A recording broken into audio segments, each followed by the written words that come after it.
Good afternoon, everyone, and welcome to the first in this series of anti-racist events as part of Black History Month this year. How to deal with microaggressions.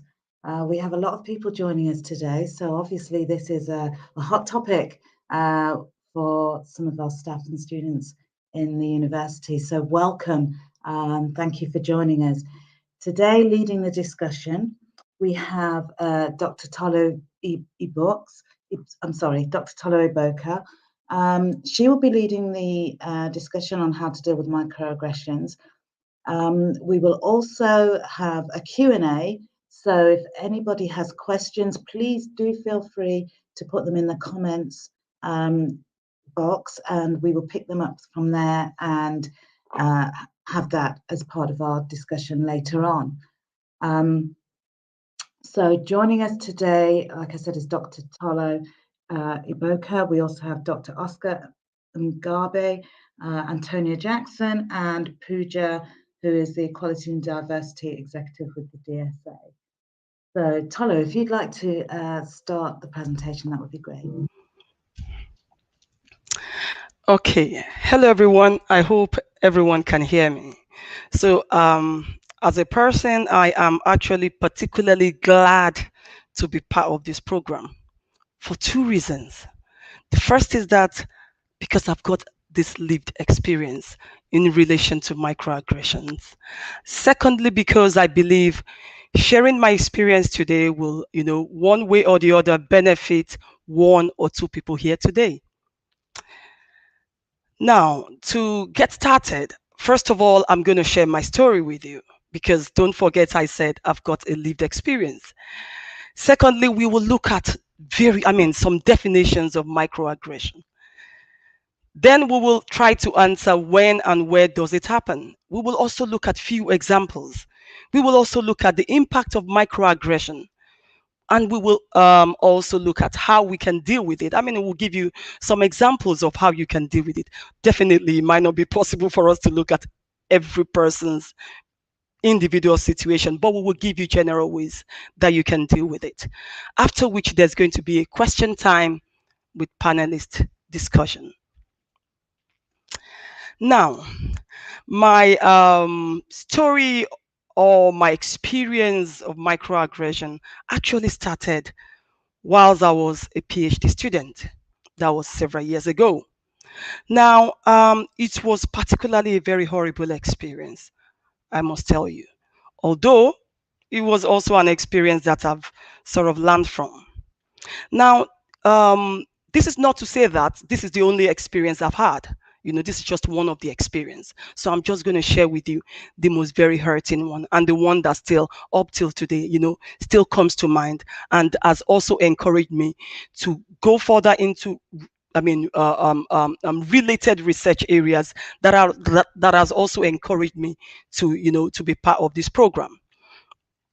Now, this particular experience, like I said, happened during my PhD program. So there was this, okay, maybe just to give you the backstory so that you understand why the person said that. So my name, as most of you have probably seen in the adverts and stuff like that, is Tolulope Eboka. So my last name being Eboka, which is Echo Bravo Oscar Kilo Alpha. That's the way it's spelled.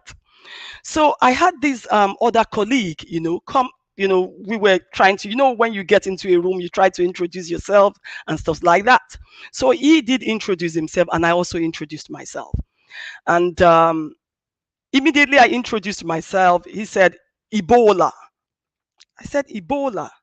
No, I sort of smiled because immediately he said Ebola, I understood what he was saying. But I said, oh no, it's Eboka. Then he went further by asking me, are you from Liberia? Or are you from Sierra Leone? Or are you from Guinea? Then, it occurred to me, he probably was getting at something.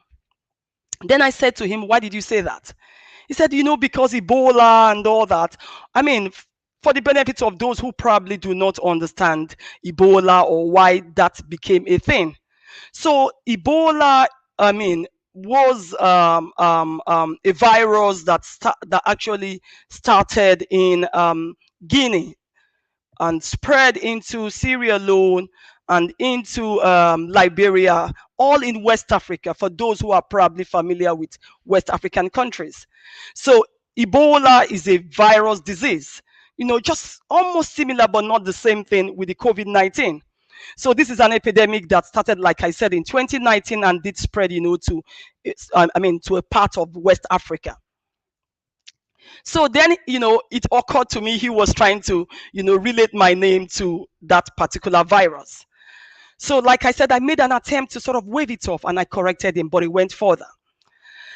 So after which, I did not respond to that question which he asked me when he said, where are you from? Well, I just, ignored it and I just left the room. Now, unfortunately for me, this is a colleague that we have to share the same space, the same research room. So this actually continued, each time he would see me, he would smile and say, Tolu, hello, Ebola, that kind of, but, it became very, very uncomfortable for me. And I must confess that continued, and I would be like, because I was trying to avoid, and more so then I was quite, naive in these things. I was like, but what something this guy is saying, it's not, I'm not particularly comfortable with this. Anyway, this continued. And at a point, it got to a point that I would always avoid him. Each time I'm probably going into the research room, the minute I see him in the office, I probably would just leave I would just turn back and probably go into the library or go somewhere else to study, in peace and quiet. However, you know how it can be, for those who are probably doing PhD in our midst, and also for colleagues that are probably here who have, written a thesis. You all know how lonely and how stressful this journey can be. So now having that coupled with, what was going on in my research office. So in any way, I sort of rearranged, my schedule, and I was like, okay, I sort of looked at the timing he would always be in the office. I noticed he would always leave the office probably around 6 in the evening. So towards that time, I would then come in, just to be able to work in peace and quiet. And I felt really, at ease. I felt at peace, and I would just go ahead and do my work. However, it did not stop there. But you know what? I'm not going to continue this story. But as we go along in the slides, I'll tell you what more he said and how I now handled it. Does that make sense? I hope you're all following me. So hold my story here just by the right hand. Keep it aside and let's move on with this presentation. Now, first of all, what is microaggression? Microaggression has been defined by various scholars, but I've decided to pick these two because they sort of resonate with our discussion today.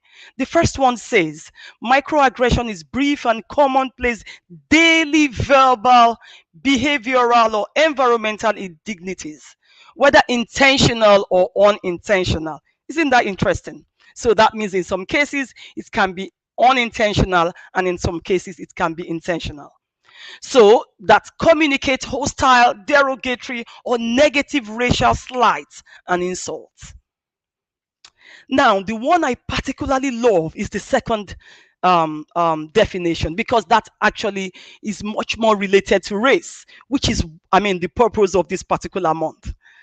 So that says racial microaggression is a form of systemic everyday racism which is used to keep those at racial margins in their place. I particularly underline this. Why have I done that? Because it ends with keeping them in their place. So where exactly is their place? Where exactly is that place? Secondary place? Third place? Or is it fourth place? Where exactly is that place? So you see, this definition sort of makes me to, reminds me, the colonial history, the colonial past, and all that has happened. Now, this definition also goes further to say it is specifically directed to individuals of color. Microaggression actually takes the form of verbal and non-verbal assault in subtle, automatic, or unconscious forms of layered assault based on race.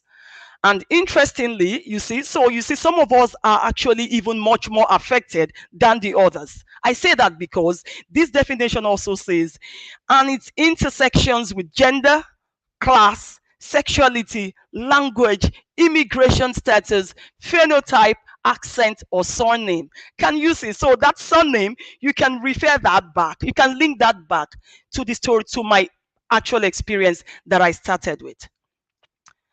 Okay, guys, I'm not going to take forever on this definition. Let's go.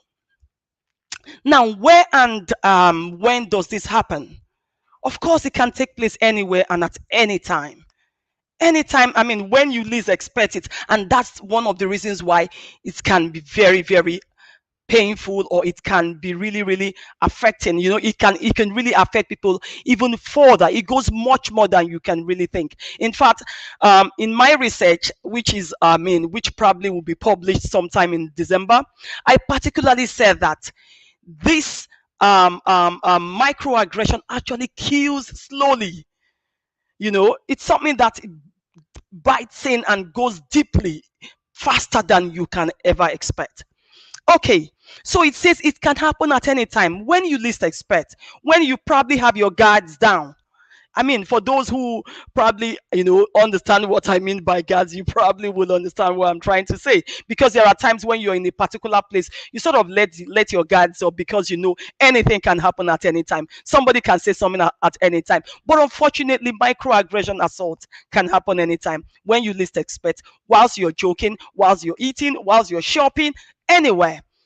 In fact, this particular quote that I have on the screen there is particularly from an academic. I mean, this research was conducted particularly for academics in the university. And that is one of the quotes from one of the participants. So the participant says, it is so very common. It's almost a daily, and after a while, I mean, it's almost a daily thing. And after a while, it would even make you to question yourself and wonder if you were being overly sensitive. And that was the way I felt when this guy called me Ebola. I was, after a while, I got home and I was like, I shared it with my husband, and he was like, oh, men sort of, some men have a way of putting things off. Oh, don't be, forget about it, move on. So he was just like, oh no, I don't think he really meant it. So I held it back. I was like, okay, maybe. But it went on. So what we are trying to say here is that in some cases, when it comes and you are about to react, at times you sort of hold back and feel, oh, maybe I'm just being too sensitive. Okay, or probably they don't really mean it. Okay, we'll go on. Now, here I have few examples of microaggression. Of course, I'm not going to go through all that because we have, limited time. And of course, because we also want to hear your questions. And because we are also going to discuss with this, with the panel, with the other, experts who will be talking on this case.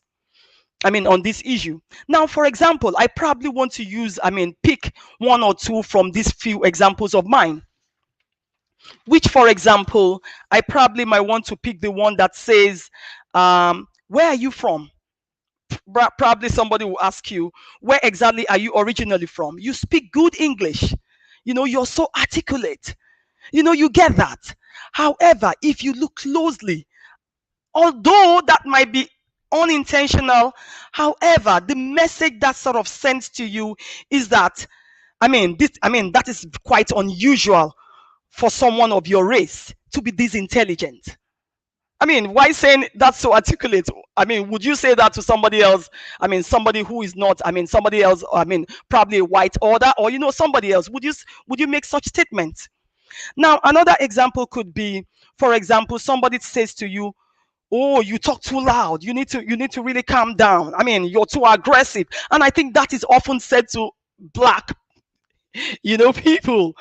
And I think that's because black, Africans of, blacks of African descendants, because descent, because a lot of us are probably in some cases always, maybe when you're angry, you sort of verbalize it, quite loud.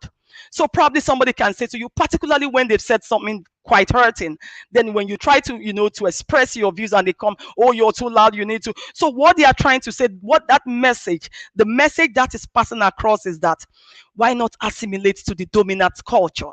So they are saying to you, you should talk the way I talk. You should speak the way I speak. Or, for example, lastly, on this, on the verbal microaggression bit, or probably somebody says to somebody from the East Asian, person, why are you so quiet? We want to know what you think. Be more verbal. Speak up more.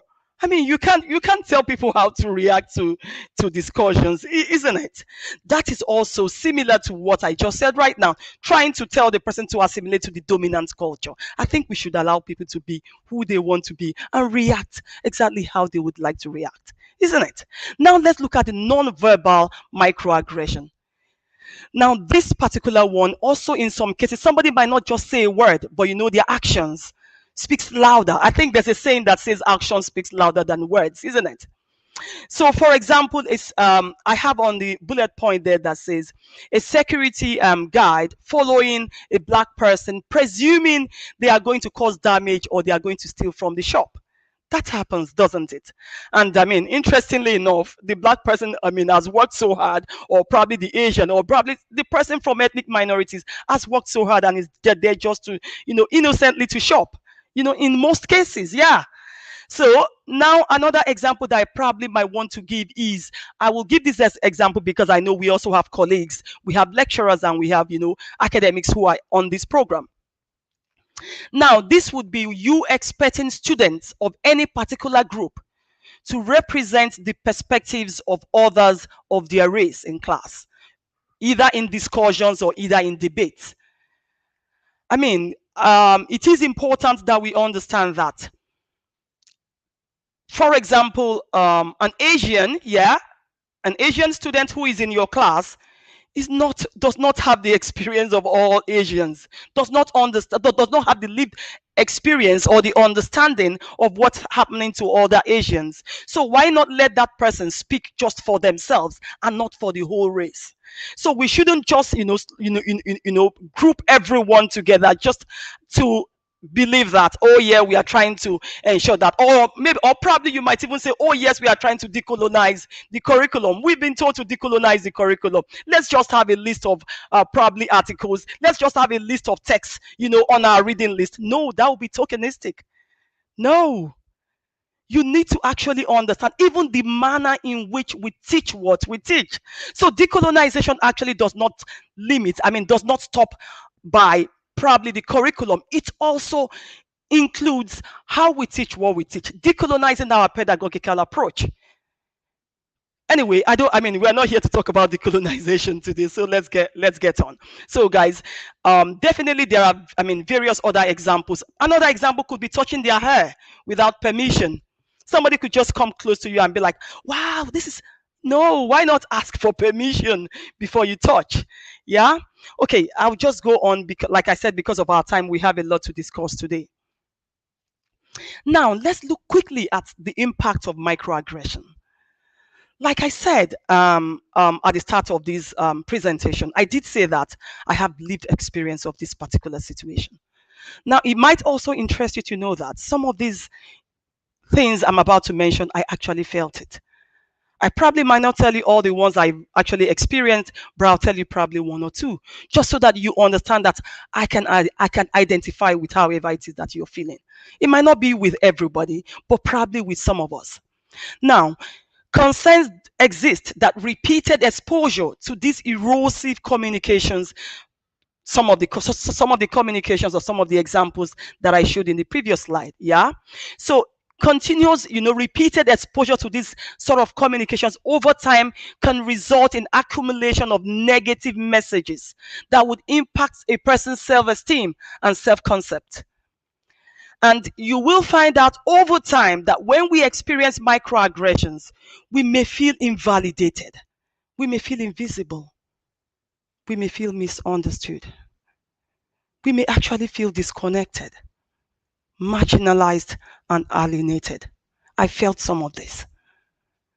Because each time I work and somebody says to me, Ebola, it made me feel, I felt disconnected. I felt, what's this? I almost felt like probably changing my name. So I actually felt invisible. Because don't forget that a name goes with somebody's identity. The way you identify people matters. So if you go about, or probably, and I think what stops you from, if you're not quite sure how to pronounce the name, maybe at the start, not probably after the conversation has gone on, then you pull back the name and try to, reiterate, so, there's no need. Anyway, I don't want to keep dragging, flooding that particular issue. Now, we may also start to struggle with depression, struggle with anxiety, substance abuse. For example, some people might feel, oh, substance abuse.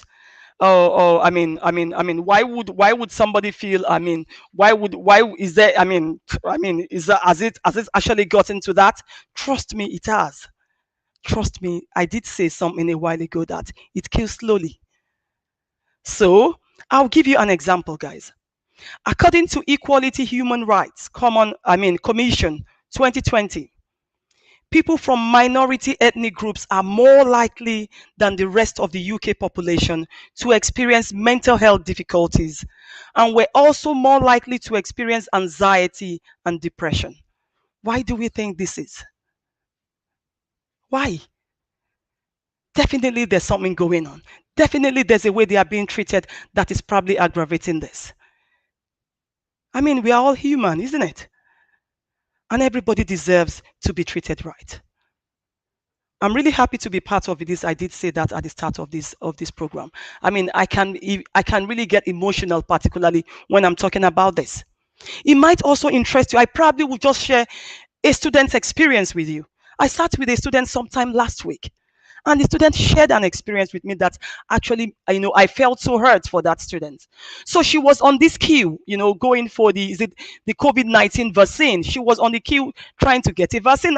We've been encouraging students to go get the vaccine. So she did say, she took to that advice, and she did go for the vaccine.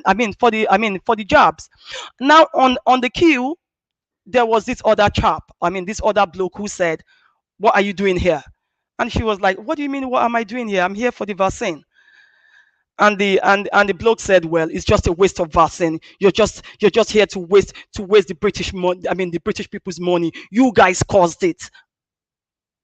This is a student who was born here, who has lived all her life here in the UK, who has probably not even been to whichever country it is where it started. So you see such treatment, and according to her, she said she felt very, frightened. Then I asked her, "What did you say?" She said she just couldn't say a word. She said because she was frightened, she just, looked straight and continued. Now tell me, let's take for example that type of student is probably living alone. When that person probably gets home, such comments or such statements might probably just continue to ring.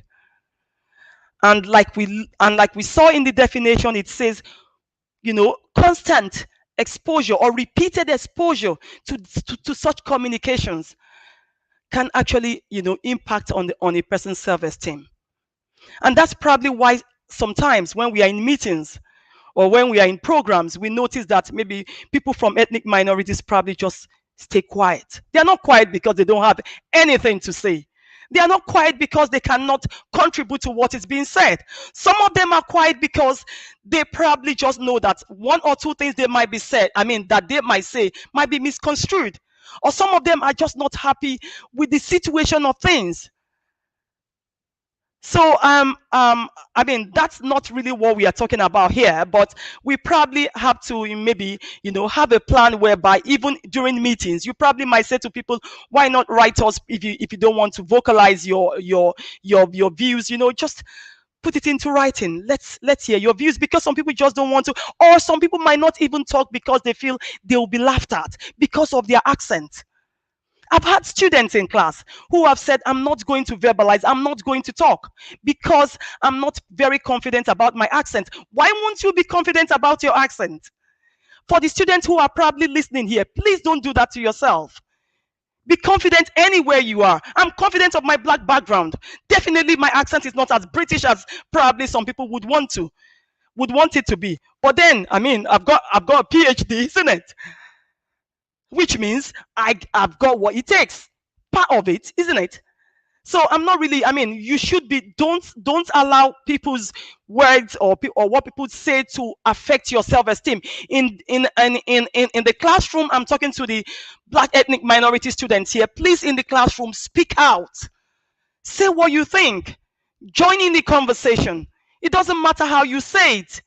Don't forget one thing, that English or this accent is not a test of, does not determine intelligence, does not mean the person is the most intelligent people. We have some people who speak so well, but yet there's nothing upstairs. So don't be put off by that Queen's English. Speak it the way you can speak it, as long as you're passing the message across, which I believe, which is exactly what I'm doing here. I'm very passionate about this topic. Okay, I think I've really I've said so much on this particular slide. I think it's better we move to the next. Now, how can I deal with it? Call it out. Call it out. Call it out. Call it out, particularly because of your mental health. Now, there are different ways in which you probably might want to call it out. For example, don't forget, we did say in some cases it might be intentional, and in some cases it might be unintentional. Some people are not. Now, let's understand something. It's not in all cases that they are actually intentionally doing it. Some people are not aware. They've just said it even without knowing, or it's just come out without them knowing that, oh, probably that will hurt you. So, and the way I would always say to people is that, why not redirect that interaction that very minute? You probably might want to ask a probing question and say, did you say this? Sorry, I didn't quite get what you meant. Would you like to repeat what you just said? Or is this what you were trying to say? So you're sort of asking to be sure if they are, and in some cases, when you say that, the person sort of, sort of goes back and be like, oh, is there something that I've said that you don't like? Then those who are actually unintentionally talking, then you can be, oh, actually what you said, just now could also mean this. I'm not really comfortable with that. And you would see the person might just apologize and both of you will move on. But in some cases also, guys, it can take a little longer to respond, like it happened to me in the experience I shared with you. In some cases, it might take a little longer for you to respond to it, but it doesn't really matter. It might take 2 days. It might take 3 days. It might even take a week. Why? Because we all react to things in different ways. However, do not allow the fact that it's taking a week, 2 weeks, some days, stop you from calling it out if it really affects you. In fact, for the fact that you did not call it out on the first day, on the second day, on the third day, a week, and yet you're still affected by that statement, shows you that you need to say something about it. And like I said, it is particularly important for your mental health. Okay, we'll go to the next. Now, we're looking at different ways, different approach to call this out. First of all, I probably would say, I know in some cases it can be really, really annoying. Or probably before I share this, I know I did promise you that I was going to share with you how I dealt with that experience. So why not? Let's go back to my story. So, this colleague, like I said, continued. Of course, I knew I had to do something about it. So I approached the head of the department, because we are all research students. And I said to them that I sent an email and saying that I wanted to have a word with them, because I had tried to speak to him. I saw he wasn't, it didn't appear like somebody who was going to even listen, because he continued. And after I had said to him, look, I don't like what you've said. If you're saying Ebola, are you trying to, you're trying to say I'm different from you. You're trying to say I don't belong here. You're trying to say, so I sort of explained to him the way I felt and why I felt that it was offensive to me. And why I found that offensive. But like I said, it wasn't, even at times he probably might not even say it. When he sees me next, he will just look at me and chuckle and just do something like that, so it was beginning to be really, really, irritating. Anyway, I wrote to the department and I did ask for a quick meeting that I wanted to discuss with them something that I found very, very, disturbing. So I met with them, and I met with the department head. The department head, and I explained what happened, and good enough, they took it up. And they did say to me not to worry, they were going to call him. Obviously, they called him, they spoke to him and said, well, this student does not like it and all that. And it was a good thing he changed, because afterwards, I think some other students in that room also had issues or some things he had said to them that they did not really like. So, so that was the time, because when they were trying to investigate that issue, they sort of called, few others who were there. Unfortunately for me, fortunately or unfortunately, I was the only black. So I didn't really have any allies, allies in the room, or probably somebody I could have, maybe called to share it with, except of course back home. So what I'm trying to say, that of course definitely got resolved. And one good thing that I also want to emphasize here. The good thing is that the Montfort is working all through to ensure that this is an anti-racist university. What does that mean? It means you can call it out. It means they will listen. Because not all universities, trust me, very few universities will organize this sort of discussion. Very few universities will take this sort of things up. And I think because the Montfort, this university is taking this up, I think that means you can call it out. That means you're in a safe place. That means you can meet with probably some of the organizers if at all you have something you want to share, and share with them. Okay, now let's look at how to deal with it. Like I said, do not approach the aggressor angrily. It might be difficult in some cases, particularly based on, depending on whatever it is that they have said to you. And also in some cases, it might even be a senior colleague, and you wouldn't want to speak angrily. Then at the end of the day, you've been told, oh, you're so rude. Oh, this is very rude. You shouldn't have spoken this way, and stuff like that. Now, you need to be careful that probably you might just leave that place if you can't really contain it. You probably might just want to go out and have a little bit of fresh air, walk around, so that you sort of comport yourself together. So, and also in some cases you probably might even want to give it some time. Like I said, maybe a week, maybe 2 days, maybe 3 days, just so that when you express it, you're actually, you express it professionally, that this has happened. This is why I do not like what was said, and stuff like that. Now, you need to tell them exactly what you found offensive. Like in my case, I said, he's called me Ebola. Ebola is clearly a virus, that why would you refer to somebody as a virus? So he's called me that, and I do not like it. So you need to say exactly what you found offensive, and when it occurred, and why you think that was offensive. Also, you probably want to ensure that they do not brush it to one side, because that could happen. Because you might say to somebody and they'll be like, oh no, come off it, I didn't really. No, say, oh yeah, but no, please, this is serious, we need to talk about it. You need to emphasize the seriousness.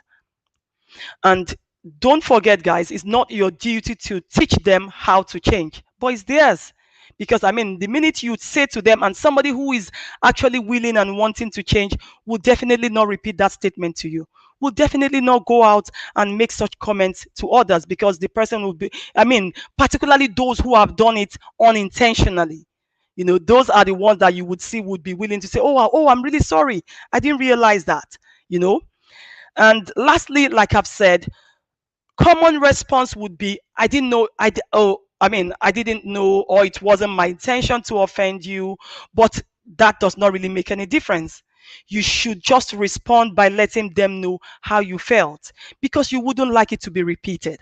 And because we have also said at the start that, consistent or repeated messages like this can actually affect somebody's self-esteem. And like I said, because of for the benefit of those who are academics and people, lecturers who are also on this program, when you probably are grouping students, or probably asking maybe an Asian student or one black student or two black students in your class to represent the experience of the blacks all over the world, you're passing a wrong message, and you will be surprised that they will not engage. I think all this is part of an article I wrote in 2019 where I looked at how to encourage engagement with BAME students. So we need to ensure that we make the class a very conducive environment, a safe space, humane space where people can actually believe that they belong, to also encourage a self, that sense of belonging. I mean, it's not possible I'll feel like I belong.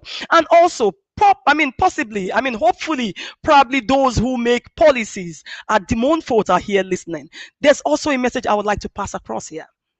Let's try as much as possible and employ more ethnic minority staff. It goes a long way to create a sense of belonging for students. Trust me, it does. I've done the research, so I have a good knowledge of this. You will find out that when students see a reflection of themselves in not only what is being taught, in also those who are teaching them, that sense of belonging will be there. And when there's a sense of belonging, students will engage in class. And when students engage in class, we will be able to close the attainment gap that all universities are wanting to close. Well, I hope I've been able to pass some messages across, and I hope you all enjoyed this. That is just the bibliography. The articles I have used to organize this. Like I said, I also have an article on this, which probably will come out sometime in December. So I believe it's time for questions and panelist discussion. Thank you, everyone, for listening.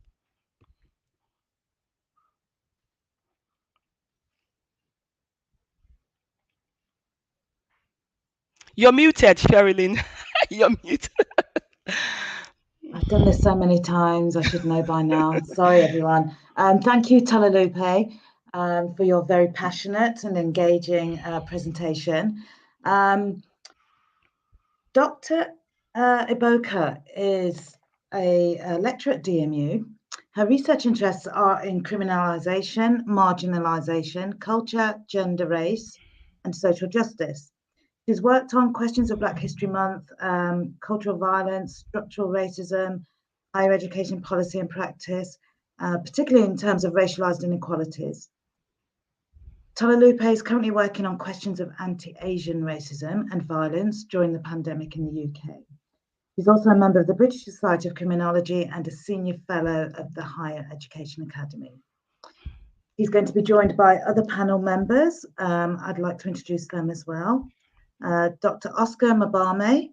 He's from the Department of Accounting and Finance, and he has over 17 years teaching and research experience in higher education. He teaches auditing, forensic accounting, international development in accounting and management accounting, and holds a PhD on environmental accounting and audit. His research interests are in CSR and environmental disclosures and corporate governance. Antonia Jackson is part of our Equality, Diversity and Inclusion team and has been a part of the team for the last 5 years.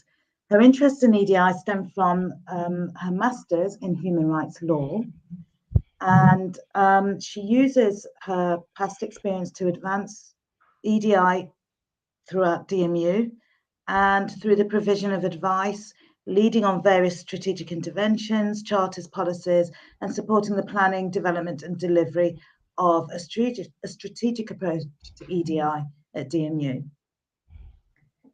Pooja Subramanian is the Equality and Diversity Executive with the De Montfort Student Union.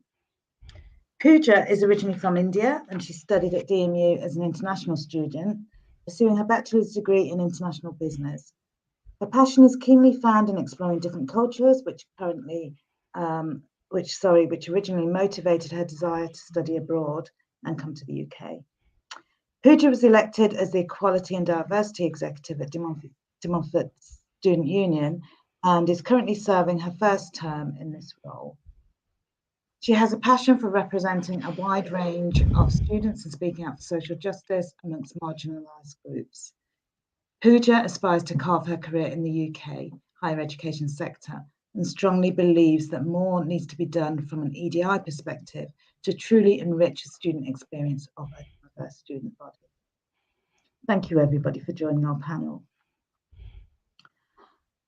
So our first question that we have from our guests is, how do I speak up about microaggressions when it comes from someone in a superior line or a superior role within the university? So, for example, a manager, your line manager particularly. Can anybody share any advice on how someone might go about dealing with that, broaching the subject? Probably I can comment on that. Like I mean, I think I did write something like that on there, that in some cases it might be a superior, it might be a line manager, it might be a senior colleague, that you're just very careful because you're trying to weigh the, the consequences that could happen. Probably it might affect your promotion. Probably you think it might affect, a lot of things. Now, I'll give you an example of how I've approached that, in of course, I mean, in my previous workplace. I mean, not my exactly previous, in anyway, how I've approached that in, I mean, in a similar case. So what I did actually was, because I knew that that particular boss, it could affect a lot of things, opportunities and other stuff like that. So I was really hurt by what that boss said, but I sort of gave it some time. I sort of started to, I avoided him for like 2 days, because each time I knew I would, say it out. So I sort of took advantage of an opportunity where both of us were talking. So because I think about 2 or 3 days later, of course, it's your boss, there will be another time, maybe within that week, both of us got talking. So I sort of weighed his mood. I knew he was in a good mood at that particular point. And I said to him, there's something that's been bothering me. And he was like, "Oh, really? Bothering you?" I said, "Yes, it's really made me sad. So sad. I almost felt like I wouldn't have to, I mean, I didn't want to work here anymore." And he was like, "Really?" So that sort of really caught his attention. And I was like, Right. "Actually, it was something you said. But I know it's possible you actually did not know. And that's the reason why I felt I need to let you know." So I said to him exactly what he said and why I felt hurt. And I also said to him that I'm actually somebody who can be very dedicated and very committed, but with such comments or with such statements, you probably, it would just probably, disrupt my work pattern, and I probably might not be as committed or as dedicated as I should be. Anyway, he apologized and he probably stopped. So, I mean, that's an example. I believe others also might have more examples of how somebody can deal with that. So just to recap there, so you chose your moment to Okay, broach yes. your subject, yeah, and Yeah, then you explained how you felt and yeah, how his remarks made you feel yeah. and how it might affect your work as Yes, well. yes, I did, Yeah, I because I think that was did. very Yes, useful. Yeah, yes, yeah, great, yeah, thank you. yeah. So does anybody else have any advice to offer? Yeah, and I've got some Advice. advice to offer. I just talk from experience point of view. So, the way I approach it, um, I was going to get into a class. It was already um, even late for me to get in because I was waiting for another lecturer to come off the room. And after about 10 minutes into my own class, it was still very comfortable interacting with the students. So I had to open the room just to draw his attention that I am here, and it came out aggressively. And the students were around me also waiting. They said, "Hey, guy, next time you knock the fucking door." So I felt bad. So I withdrew, and the students behind me, they were also scared. So I told him that you have been aggressive towards me, and I don't appreciate your choice of words, and I'm going to let my land manager know about this. So once I said that, I walked down to my land manager's office, and of course he followed me. He followed me, and that was the end of the because he followed me and he felt it. Right. So in my land manager's office, we were able to resolve it, and I was asked if I was going to escalate it. I said no. the way if he realized and followed me, he ended what he was doing and followed me, and he was almost on his knees apologizing. So the point was that I was not carried away. I was not angry. I felt it. But I told him, you have shown some aggression towards me, and your choice of words are not appropriate. I'm going to let my line manager know. Very, very polite. Yeah. Because I was in the midst of students. So I returned back and I make sure that I encourage the students, and I told them that this is not going to happen again. I'm sure. So that was it. So just be calm. Just be calm and let the person know that you have not done well. Then if it is okay for you to let another senior person know, that's fine. Thank you, Oscar. So you basically let the aggressor know the line of action that you would be taking, which I think, especially with students in the midst, was very useful, because they would also gauge your reaction. But it was also, you were also making a very clear point that this was not acceptable behavior. So that was, that's really good. I think, Antonio, you might be able to, you also have some advice that you could share.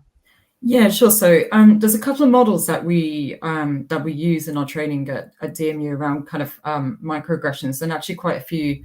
The models that I'm going to talk about are they translate across to a lot of different EDI work that we do. So the first model is called Communicating with Care, and these really resonate with the examples that we've just given.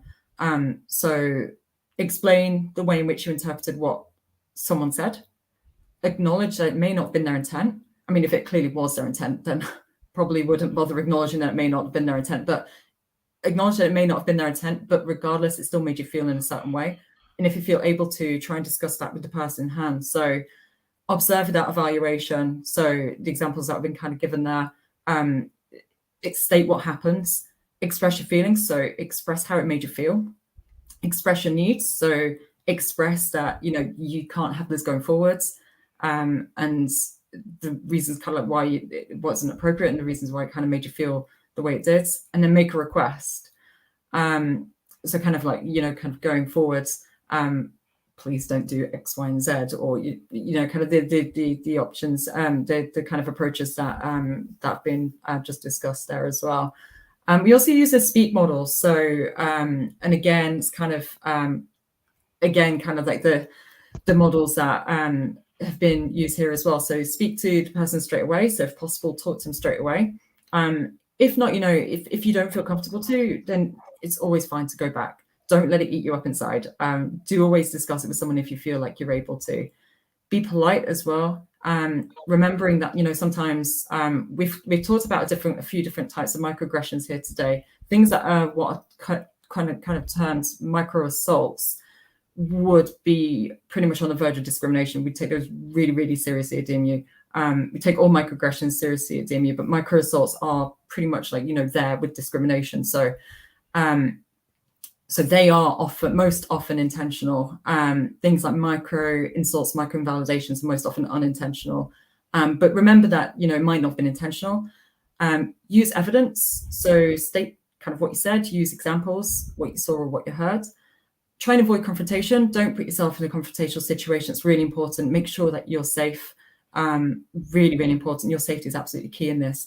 And then know who to speak to as well. So if you feel like you can't go to the person who's perpetrated a microaggression, there's loads of people that can help around DMU. So for example, we've got security, we've got DSU, Student Academic Services, EDI team, so Equality, Diversity, Inclusion team, HR, No Space for Hate projects, and kind of other advice and guidance from things like the Employee Assistance Program as well. So yeah, they're just kind of a bit of advice from me. That's great, Antonio. I think we had a question that came in just now that I think you covered that on what to do if you can't actually communicate effectively how your line manager is causing you mental harm, because that's what we're talking about here. we've mentioned, you yourself mentioned, try to keep calm. Oscar said that he tried to keep calm, not to get angry. But even in doing that, you know, it's that in itself takes mental energy, and can be traumatic. You know, not being able to express the way you feel, or holding it in, or holding it down, is also a form of stress and mental stress and pain. So yeah, I guess what I'm saying is sometimes it's easier said than done, and we have to acknowledge that, you know, the bigger picture of microaggressions is that we carry that emotional baggage with us. Yes. From one situation to the next, from one day to the next, and not having an outlet can cause harm. Very true. So that's great. So that, I think that covers Carla's question there, about what to do if your line manager is not listening to you. And I think what would also be useful is if we can share some of that advice and point staff, particularly in the direction of where this guidance can be found online, and perhaps we can do that afterwards. But we will take another question. This time, the question is, what is the responsibility of allies in a situation that involves microaggressions? So how can our colleagues, our friends, you know, people who share same working environment with us, how can they support in tackling microaggressions? Pooja, do you have any advice on this one? Perhaps you could come in. I was just going to add it on the side. Thank you. I think this is where it's a tricky situation generally, because someone experiencing microaggressions at that moment might not necessarily be in a position to voice out right away or call it out. That's when an ally, if someone is realizing that the other person is experiencing microaggressions, should genuinely come in. It can be hard to immediately react, but the one way we can show our allyship is to genuinely call it out to the person who's actually showing it, saying, "Hi, so this is the fact that you made. It seems like you are generalizing some facts. It seems like you're targeting certain group of people, and that's not acceptable." And just to be genuinely, you know, express what we feel should be the right way, I think. Thank you for that, Pooja. Antonia, do you have something that you'd like to add to that? Yeah, so I think kind of following on from that, the number one things that allies can do is make sure that you take these seriously. I can't emphasize that enough. People come from different backgrounds and perspectives. Sometimes something that really impacts somebody doesn't feel to another person as though it would impact them in the same way. The real key thing here is that it has impacted that person in that way, and you should take that seriously. It is what they are experiencing. It's not about you. It's not about what you think. It's about what they are experiencing and what they think. So I guess as well, another really key thing for allies is to reflect on what you say and how it might be interpreted. So really kind of reflect on your kind of language, things that you've said in the past, and ways that you might be able to think about kind of avoiding microaggressions yourselves going forwards. Also, if you notice that someone's upset because of something someone said, ask if they're okay. Ask if there's anything that you can do to help. You can use the models that we talked about before, so things like the communicating with care model, to explain why you find an attitude or behavior to be problematic to the perpetrator. Try and help them understand what they did as well. So again, kind of maybe using the communicating with care model so that they can avoid doing that in the future. Don't join in with jokes that belittle or other people. Better still, explain that, you know, you don't find them acceptable and the reasons why you don't find them acceptable. That's even more powerful. If you witness an ongoing situation as well where it's possible for you to kind of intervene, try and strike up a conversation with the victim. So you're kind of diverting that situation. And once the situation is kind of diverted, have a chat with the victim, check that they're okay. Ask if there's anything that you can do to help. If you have the opportunity to talk to the perpetrator as well, to explain what they did, do that too. But there are different things that we can do to try and help. Thank you. That's great, Antonio. Thanks for that. We do have another question from our guests, and it goes back to what we were saying about the emotional effects of having to deal with microaggressions. and what happens, you know, how people are feeling when they are constantly being targeted and other people are witnessing this. If you are a witness to something like this happening, what advice, is there any advice that you can share to help people deal with the emotional effects of having been targeted in this way? And again, it would be great to know what kind of support is on offer from the university to help people deal with the emotional side effects of having to deal with microaggressions, if possible. Tolulope, do you have any advice? I know that it's something, again, that you raised in your presentation. Yeah. So what I would say, I mean, we've already said it is a psychological issue. You know, it can be very, very emotional. And I probably would say the first thing would be try to get, you know, to see a counselor. You would probably need to talk about it. And, you know, I'm not a counselor on this, so No, they of probably course. would be able to take you through what it is, you know, the sort of, but I'm also sure that DMU would have, you know, such provision. Probably if somebody knows what, you know, the way DMU would handle it. I believe the students' welfare, you know, and advice would be able, I mean, they will have a provision for this, and they should be able to help even for staff and even for students. But the most important thing is you need to seek help, because the more, I mean, you need to seek help so it can be assessed and so it doesn't really go out of hands. Yeah. Pooja, did you have something to offer? What is it that the Students' Union have in place to help students? I was going to answer to two questions here. So, in generally, if I witnessed someone experiencing microaggressions, my advice to them, if I'm in a position to, you know, have a chat with them, like Antonia mentioned, would be to say it's not about them. It's about the person who was actually being aggressive towards the towards the victim. So that's something I would like to say personally to whoever is, you know, being affected. But from the Students' Union side, we have a lot of support in terms of advice and well-being. We have confidential support which we offer to students, and students can come and talk to us.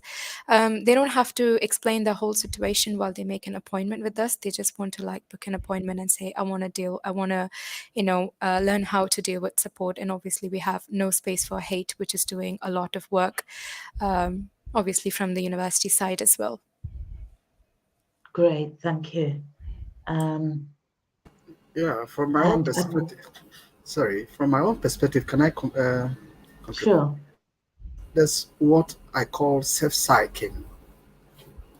Self-psyching, that is to say, there's the possibility you tell yourself, there's the possibility that you are going to have this kind of experience.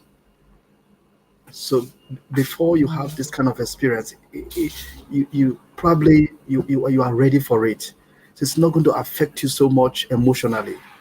Yes, it can affect you, but you have already psyched yourself, and you want to see it internally as nothing. It doesn't change anything about you.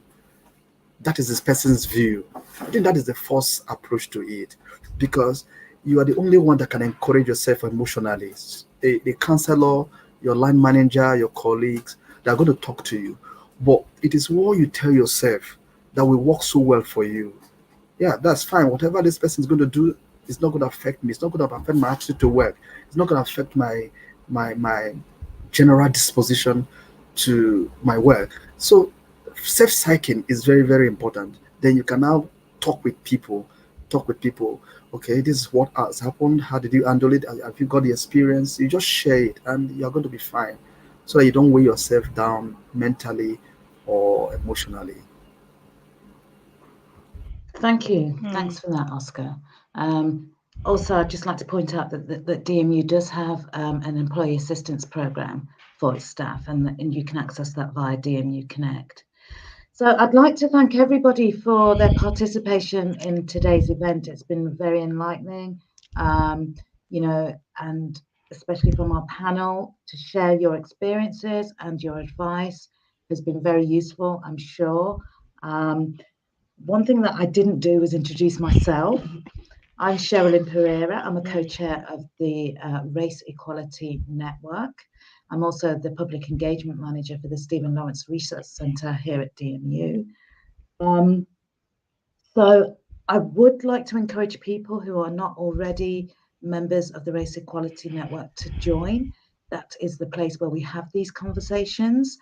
And if you want to get more involved in these kind of discussions, our next event will be on the 9th of November, and we will be discussing labelling and the appropriate use of labels at DMU. Some members of the network will already know that we have recently relaunched as the Race Equality Network.